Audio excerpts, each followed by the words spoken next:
দরজার সামনে ফারহান এবং তার ঠিক পেছনে দাঁড়িয়ে আছেন এলিনা চৌধুরী।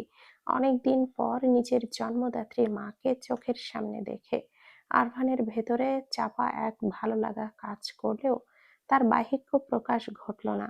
আরভানের ব্যক্তিত্বের বরফ ঢাকা আবরণে সেই কোমলতার কোনো স্থান নেই। সেখানে কেবলই এক জমাটবদ্ধ অভিমান রাজত্ব করে। এলিনা চৌধুরী ছেলের পাথুরে মুখের দিকে তাকিয়ে ম্লান হাসল। শান্ত গলায় বললেন, কিরে, ভেতরে আসতে দিবি না নাকি দরজায় থেকেই তাড়িয়ে দিবি? আরভান নিরুত্তাপ মুখে একপাশে সরে দাঁড়িয়ে জায়গা দিলে ফারহান এবং এলিনা ভেতরে প্রবেশ করলেন। এলিনা ধীর পায়ে ড্রয়িং রুমে পা রাখলেন। তার দৃষ্টি ঘুরে ফিরে ছেলের ওপরেই থমকে যাচ্ছিল। ছেলের অভিমান আজও পাহাড় সমান। তার মনে পড়ে গেল সেই বিভীষিকাময় দিনের কথা, যেদিন তিনি এক চরম ভুল বোঝাবুঝির জেরে আরভানকে বলেছিলেন, এই বাড়ি থেকে তুমি এখনই বের হয়ে যাও। তোমার মতো স্বার্থপর ছেলের মুখ আমি আর দেখতে চাই না। মায়ের মুখে সেই কঠিন বাক্যগুলো শুনে আরভান সেই দিন এক কাপড়ে বাড়ি ছেড়েছিল। তারপর কত বছর কেটে গেল, মা ছেলের দেখা হয়নি ঠিকভাবে। কিছুদিন আগে আরশাদ চৌধুরী যখন আরভানকে এক প্রকার ব্ল্যাকমেইল করে বাংলাদেশে পাঠালেন আয়াতকে ডিভোর্স দেওয়ার জন্য, সেই দিন শেষবারের মতো কয়েক সেকেন্ডের জন্য দেখা হয়েছিল তাদের, তাও কেবলই বাড়ির লনে দাঁড়িয়ে। এলিনা তখন ছেলের পথ আটকে শুধু একটি আর্জি জানিয়েছিলেন, আরভান, আয়াতকে ডিভোর্স দিস না, ওকে আমার ভীষণ প্রয়োজন, ওকে তুই আমার কাছে এনে দে। এলিনা জানতেন আরভানের এই অবাধ্য হৃদয়কে যদি কেউ মায়া দিয়ে শাসন করতে পারে তবে সে একমাত্র আয়াত। কিন্তু সেই দিন আরভান কোনো উত্তর দেয়নি, এমনকি মায়ের দিকে ফিরেও তাকায়নি। এলিনা চৌধুরী ধীর পায়ে ছেলের সামনে গিয়ে দাঁড়ালেন। নিষ্পলক ছেলের মুখের দিকে তাকিয়ে মাতৃত্বের চিরন্তন তৃষ্ণা নিয়ে অভ্যাসবশত হাত বাড়িয়ে আরভানের বুকের বাঁ পাশে স্পর্শ করতে চাইলেন, যেখানে আরভানের সেই অবাধ্য হৃৎপিণ্ডটা সজোরে স্পন্দিত হচ্ছে। মায়ের এই ছোঁয়া আরভানকে বিচলিত করলো। সে ঝট করেই মায়ের হাতটা ধরে সরিয়ে দিয়ে শীতল গলায় বলল, অপ্রয়োজনীয় মায়া দেখাবেন না মিসেস চৌধুরী। এই হৃৎপিণ্ডটা সচল আছে কিনা তা নিয়ে আপনার দুশ্চিন্তা করার সময় অনেক আগেই পার হয়ে গেছে। এলিনার চোখ দুটো মুহূর্তেই ছলছল করে উঠল। অতীতের সেই মুহূর্তের রাগের মাথায় বলা কথার মাসুল আজও দিতে হচ্ছে তাকে। তবুও নিজেকে সামলে নিয়ে বাড়ির আধুনিক অন্দর সজ্জা দেখতে দেখতে বললেন, অবশেষে আমার ছেলে কোথায় থাকে সেই জায়গাটা দেখার সৌভাগ্য হলো আমার। তো কি মনে করে আমাকে এখানে আনলি? আবার বলিস না যেন তুই কিছুই জানিস না আর ফারহান নিজের ইচ্ছায় আমাকে এখানে নিয়ে এসেছে। ওইসব বলে লাভ নেই, কারণ আমি ভালো করেই জানি ফারহানের এতটাও সাহস নেই যে তোর অনুমতি ছাড়া আমাকে এখানে আনবে। আরভানের ঠোঁটের কোণে একটা বিষণ্ণ অথচ বাঁকা হাসি ফুটে উঠল। সিঁড়ির দিকে পা বাড়িয়ে যাওয়ার সময় সে বরফ শীতল গলায় বলল, আপনি যাকে চেয়েছিলেন তাকে আমি এনে দিয়েছি। এবার আপনার আমানত আপনি বুঝে নিন। Am I done with this responsibility? কথাটি বলেই আরভান উত্তরের অপেক্ষা না করে দ্রুত পায়ে ওপরে চলে গেল। ফারহান এতক্ষণ হাঁ করে সব দেখছিল। সে অবাক হয়ে প্রশ্ন করল, আপনি কাকে চেয়েছিলেন আন্টি? মানে এভি কাকে এনে দিয়েছে? এলিনা সরাসরি উত্তর দিলেন, শুধু রহস্যময় হাসি হেসে আশেপাশে নজর ঘুরিয়ে ফারহানকে জিজ্ঞেস করলেন, ফারহান, এই বাড়িতে নতুন কেউ এসেছে? ফারহান বিভ্রান্ত হয়ে বলল, না তো, এই বাড়িতে আর কে আসবে? আপনার ছেলে একটা জ্যান্ত আগ্নেয়গিরি, তার বাড়ির 30 সীমানায় মানুষ আসতে ভয় পায়। আপনি তো জানেনই ও কতটা অসামাজিক আর একরোখা। কথাটা বলেই ফারহানের মাথায় সকালের সেই দৃশ্যটা খেলে গেল। দোতলার গেস্ট রুম থেকে সেই মায়াবী মেয়েটার বেরিয়ে আসার দৃশ্য। সে চোখ বড় বড় করে এলিনার দিকে তাকিয়ে বলল, আন্টি, আরভান নির্ঘাত বড় কোনো কাহিনী ঘটাচ্ছে। ওর বাড়ির আশেপাশে কোনো মেয়ে দেখা যায় না, অথচ আজ সকালে আমি ওর পাশের রুমটা থেকে একটা অসম্ভব কিউট মেয়েকে বের হতে দেখেছি। আপনার কি মনে হয় না ব্যাপারটা কেমন খাপছাড়া? এলিনা মুচকি হেসে মাথা নাড়ালেন। না ফারহান, আমার কাছে ব্যাপারটা মোটেও খাপছাড়া লাগছে না। ফারহান আরো অবাক হয়ে বলল, কেন লাগছে না আন্টি? আরভানের মতো একটা হিটলারের ঘরে এমন আনকড়া একটা মেয়ে। এলিনা সহজ গলায় উত্তর দিলেন, লাগছে না কারণ স্বামীর বাড়িতে তো স্ত্রী থাকবেই, তাই না? এতে অবাক হওয়ার কি আছে? ফারহান যেন আকাশ থেকে পড়ল। তার মুখটা বিস্ময়ে হা হয়ে গেল। মানে? মানে ওটা আরভানের আইনসম্মত স্ত্রী আয়াত, বলেই এলিনা ধীরে পায়ে সিঁড়ির দিকে এগিয়ে গেলেন। ফারহানের মাথায় তখন যেন বিনা মেঘে বজ্রপাত হলো। এটা কিভাবে সম্ভব? আরভান বিয়ে করেছে অথচ তার মতো প্রাণের বন্ধু সে গত 9 বছর ধরে ছায়ার মতো সাথে আছে, সে কিচ্ছু জানে না? তারা একসাথে পড়াশোনা শেষ করেছে, ব্যবসায়িক লড়াই লড়ছে, তাহলে এই বিয়েটা সে কখন সারলো? ফারহানের মনে মনে গজগজ করতে করতে বলল, এর জন্যই তাহলে তখন ওই মেয়ের সাথে হাত মেলাতে দেয়নি। খচ্চর বেটা, বউ পেয়ে এবার নির্ঘাত বন্ধুকে ভুলে যাবে। আরভানের রুক্ষ ব্যবহারের পর দরজায় কলিং বেলের শব্দ শুনে আয়াত আর সেখানে এক মুহূর্ত অপেক্ষা করেনি। সে দ্রুত পায়ে নিজের জন্য বরাদ্দকৃত রুমে চলে এসেছিল। বিছানায় বসে নিজের দুই হাঁটু জাপটে ধরে সে শূন্য দৃষ্টিতে জানালার বাহিরে তাকিয়ে রইল। স্মৃতিগুলো যেন বিষাক্ত তীরের মতো তার হৃদয়ে বিঁধছে। আজ তার জীবনের এই চরম অনিশ্চয়তার জন্য কি সে নিজেই দায়ী? শৈশবে বাবা মায়ের সেই মর্মান্তিক সড়ক দুর্ঘটনা, তারপর দাদা যান মনসুর আলী মোরশেদ ছেলের শোকে স্ট্রোক করে মারা যান। চারিদিকে তখন শুধু ঘন অন্ধকার। সেই দুঃসময়ে আরভানের দাদা আফজাল চৌধুরী তাকে নিজের বুকে আগলে নিয়ে বলেছিলেন, আয়াত, তুই হচ্ছিস চৌধুরী বাড়ির বড় আমানত, আমার আরভানের আমানত তুই। আমি নিজে তোর ইজ্জত আর সম্মান রক্ষা করব। অথচ সেই দাদা জানি তাকে এমন এক মানুষের সাথে বেঁধে দিলেন যার কাছে সম্মানের বদলে আজ তার কপালে জুটছে কেবলই অবহেলা আর ঘৃণা।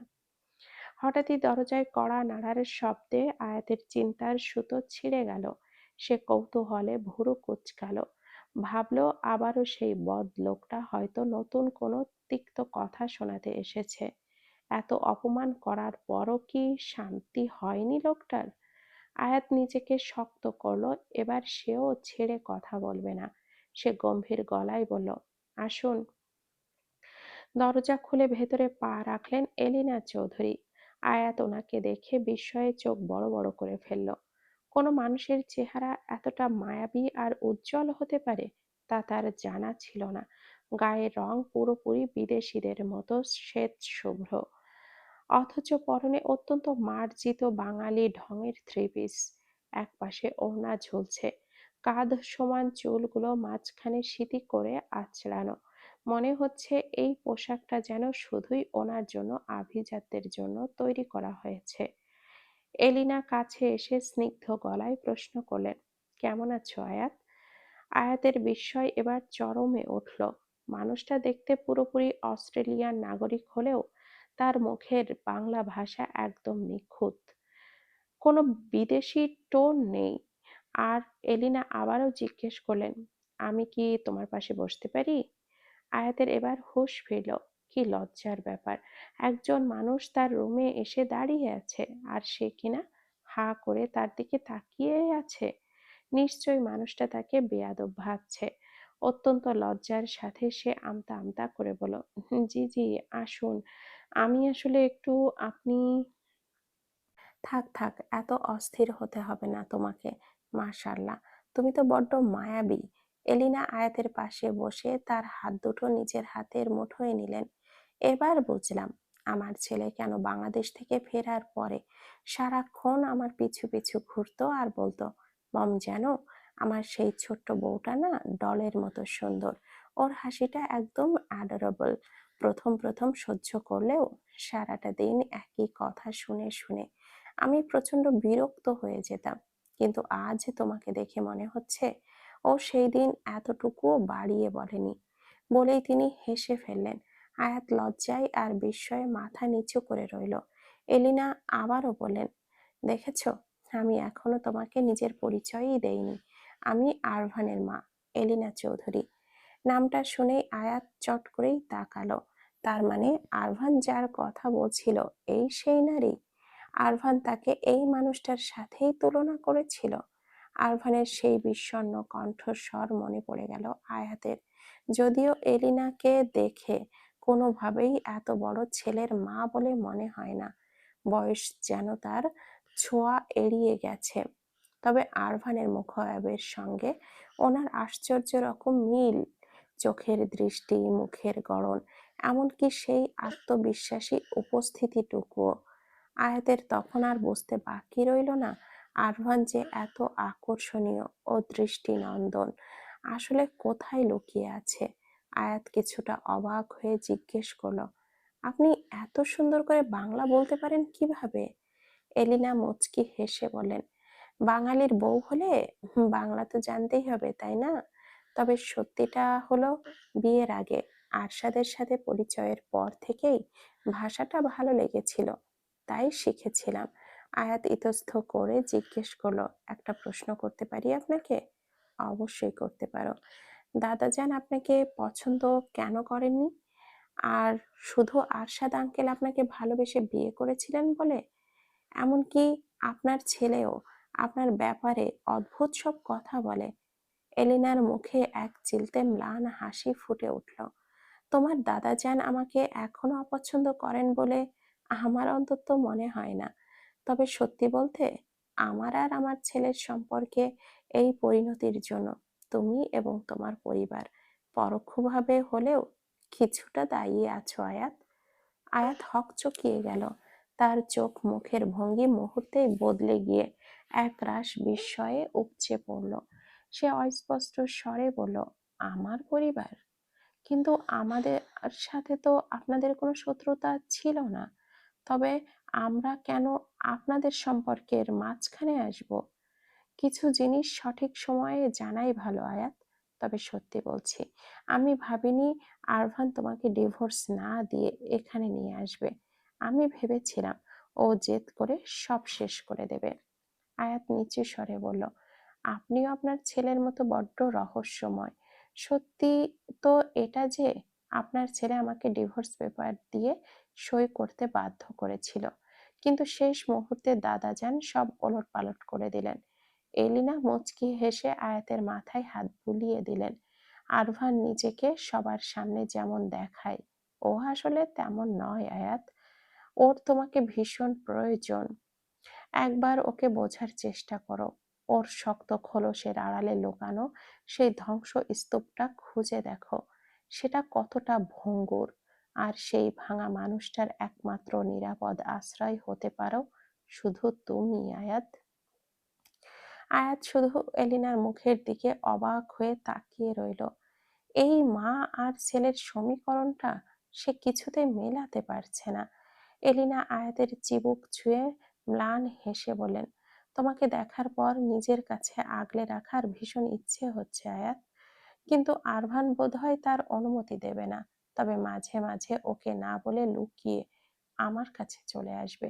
আমি তোমাকে ঠিকানা দিয়ে দিব। আয়াত ম্লান হেসে নিচু স্বরে বলল, আপনার ছেলে আমাকে সহ্য করতে পারে না আন্টি। সে আমাকে শুধুই তার ওপর অর্পিত একটা আপদ মনে করে। সম্ভবত কোনো প্রতিশোধ নেওয়ার জন্যই সে আমাকে এই বন্দিশালায় আটকে রেখেছে। এলিনা শব্দ করে হেসে উঠলেন, বোকা মেয়ে। সবসময় মানুষের মুখের কথা বিশ্বাস করতে নেই।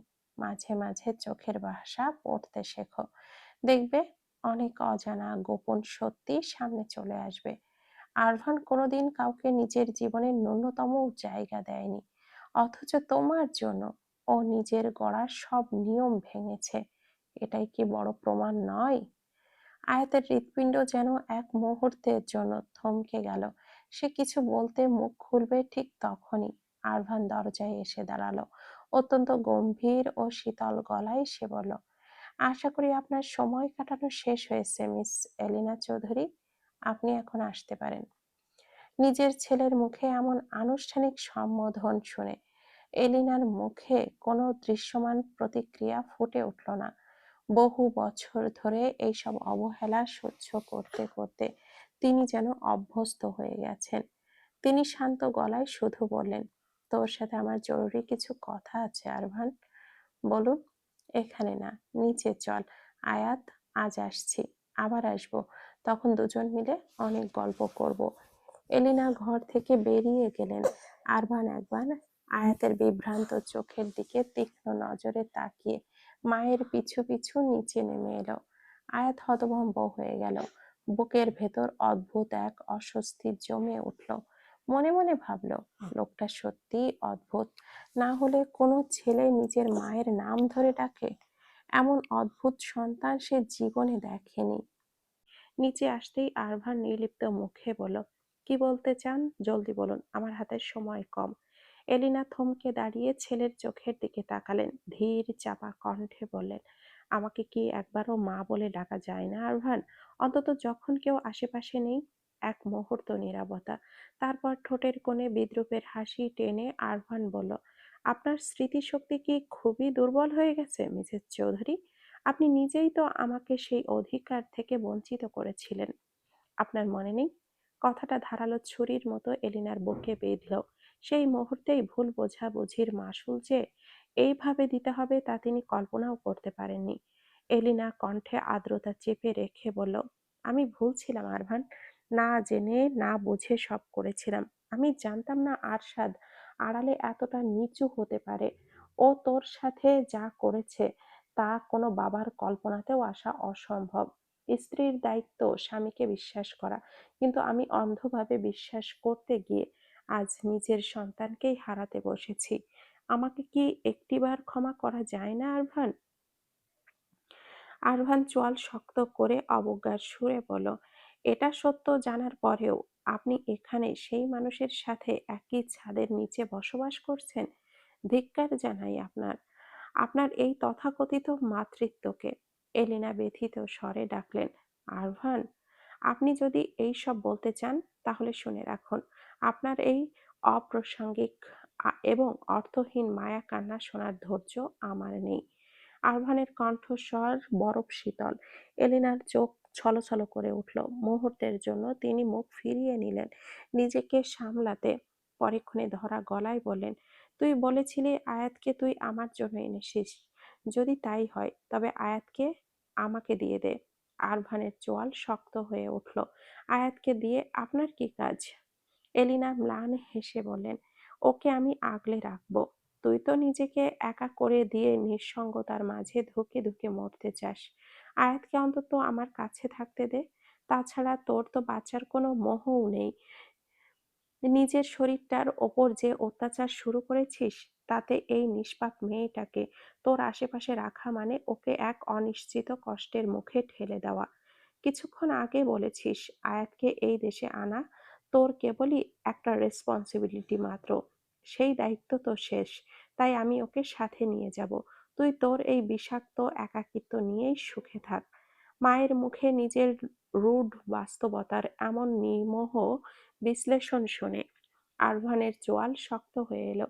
বুকের ভেতরটা তীব্র এক হাহাকারে দুলে উঠল। সে তা প্রকাশ হতে দিল না, বরং রুক্ষ গলায় উত্তর দিল, তখন যা বলেছিলাম তা আমি ভুলে গেছি। এখন আপনিও ভুলে যান। ও কোথাও যাবে না, এই বাড়িতেই থাকবে। ছেলের এমন অস্থিরতা আর অধিকার বোধ দেখে এলিনার ভেতরে এক চিলতে হাসি পেল। এই ছেলে মুখে যাই বলুক, হৃদয়ে যে ঝড়ের শুরু হয়েছে তা লুকানোর সাধ্য তার নেই। আরভান নিজেকে সংযত করে জোরে ডাক দিল, ফারহান, ওনাকে পৌঁছে দিয়ে আয়। আর একটা রিকোয়েস্ট মিসেস চৌধুরী, বাড়ি চিনে গেছেন বলে যখন তখন এখানে চলে আসবেন না। এই বাড়িতে আপনি বা আপনার হাজবেন্ড না আসলে আমি বেশি খুশি হব। আর ফারহান, আজ থেকে তোরও আমার বাড়িতে যখন তখন আসা বন্ধ। বলেই সে কারোর উত্তরের অপেক্ষা না করে গটগট করে ওপরে চলে গেল।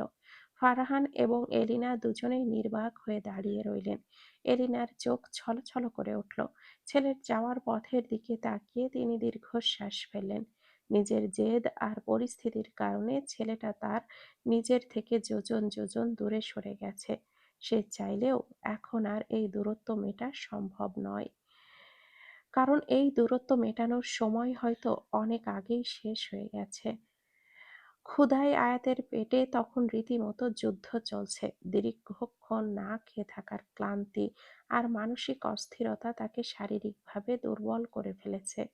পেটের তাগিদে সব দ্বিধা কাটিয়ে নিচে নামতেই সে অবাক হয়ে থমকে দাঁড়ালো। কিচেনে আরভান অ্যাপ্রন পরে নিপুণ হাতে কি যেন তৈরি করছে। আয়াতের বিস্ময়ে যেন আকাশ ছুঁল। এই লোকটাকে কিছুক্ষণ আগে সে নিজের হাতে ব্যান্ডেজ করে দিয়েছিল, অথচ লোকটা সেই ব্যান্ডেজ ভেজানোর তোয়াক্কা না করে দিব্যি কাজ করে যাচ্ছে। আয়াতের মেজাজটা বিগড়ে গেল। এই জেদি মানুষটা নিজের ভালো যে একদমই বোঝে না, তা এই কয়দিনে সে হাড়ে হাড়ে টের পেয়েছে। কিচেনের সামনেই আসতে আরভানের মুখ না তুলেই গম্ভীর গলায় বলল, অকারণে দাঁড়িয়ে না থেকে ওই চেয়ারটাতে গিয়ে বসো। আয়াত কিছুটা চমকালো।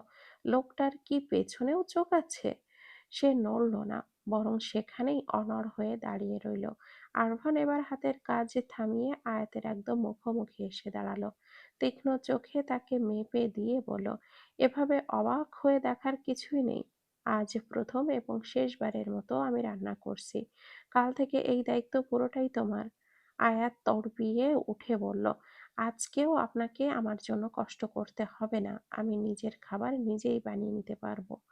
আয়াত কিচেনের দিকে এগোতে নিলে আরভান ঝট করে তার ডান হাতটা ধরে ফেলল। মুহূর্তেই আরভানের গভীর দৃষ্টি আয়াতের হাতের তালুর দিকে নিবদ্ধ হলো। আরভানের তীক্ষ্ণ ভুরু কুঁচকে গেল। আয়াত অস্বস্তিতে নিজের হাত ছাড়িয়ে নিতেই আরভান এক ধাপ এগিয়ে এলো।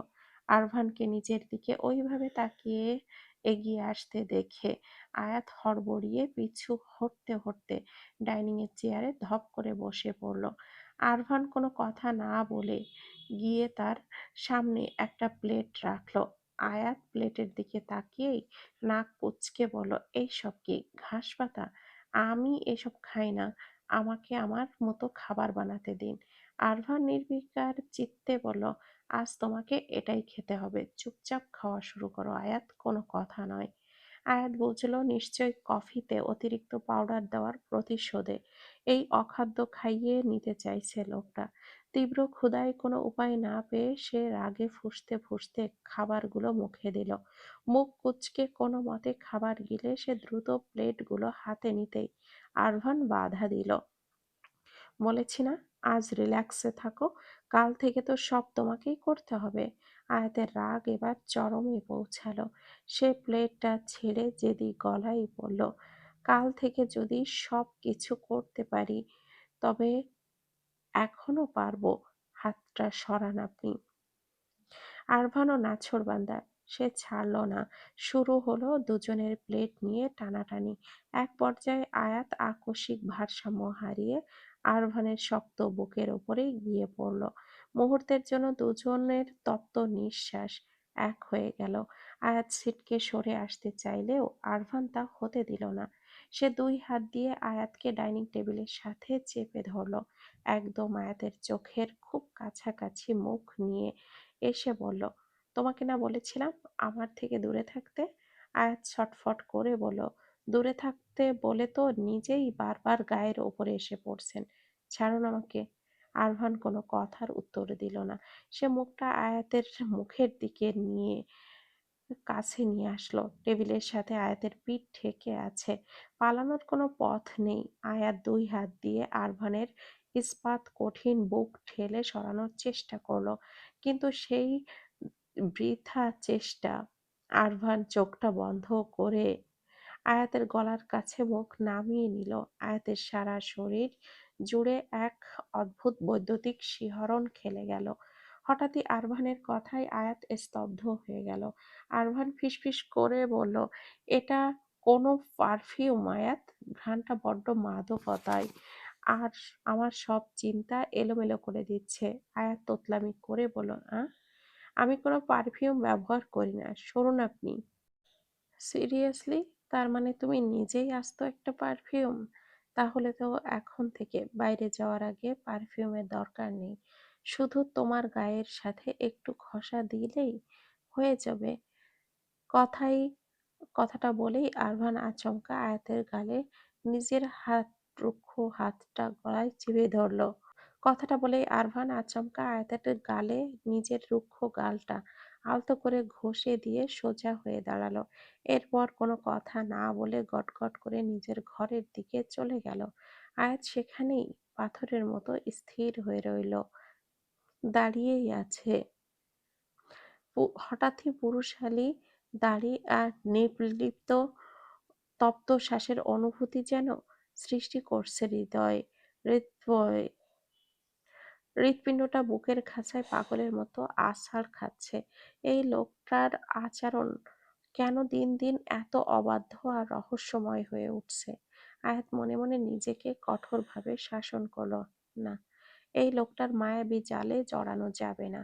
এই মানুষটা বড্ড অদ্ভুত, বড্ড বিপজ্জনক।